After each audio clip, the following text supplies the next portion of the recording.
Many Italians crowded into single rooms in slum conditions like this. That's how they started. That's how we got our start. Yeah, really, really sad. Really, very, very sad. And when you see the slurs and the insults in the Mother Cabrini movie, your first thought might be, well, that's Hollywood. They always blow things out of proportion. I guarantee that my research shows that that was actually how it was.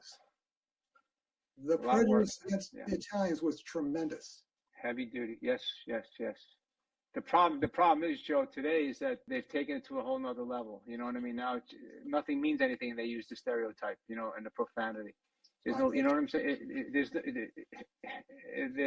I guess they were diminishing from fear years ago, and now they just diminish just because they don't respect their own culture, I guess. I don't know.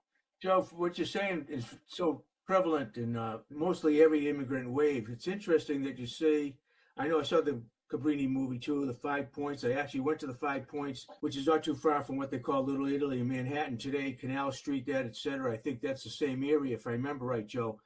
But interesting, if you watch the movie, The Streets of New York, basically they did the same thing to the Irish who came before that wave, and they were treated the same way. It was horrific that the riots just around the Civil War starts, and they were living the same type of crap that you've got on this picture.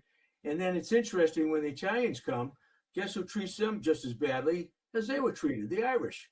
And it's just so funny that, this is just kind of the history of our country that made this great nation, how we welcomed immigrants. Isn't that funny? I used the word welcome.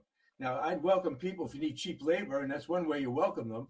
But that role was really prevalent in a lot of different immigrant groups, and it's always which are marginal groups, and what they do is they take advantage of the other marginal group. Right. It's a pecking order. Yeah. And the nativists or the blue bloods, etc., they just sit back and watch them beat the crap out of each other.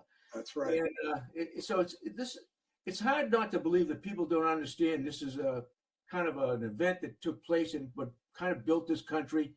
And we did it on the backs of other people sometimes. But thank God we are not really that kind of people, because we wouldn't survive today if that's the worst element of us. And I don't like to, kind of like bathe in it all the time, because I think what we did, we realized we had to move past that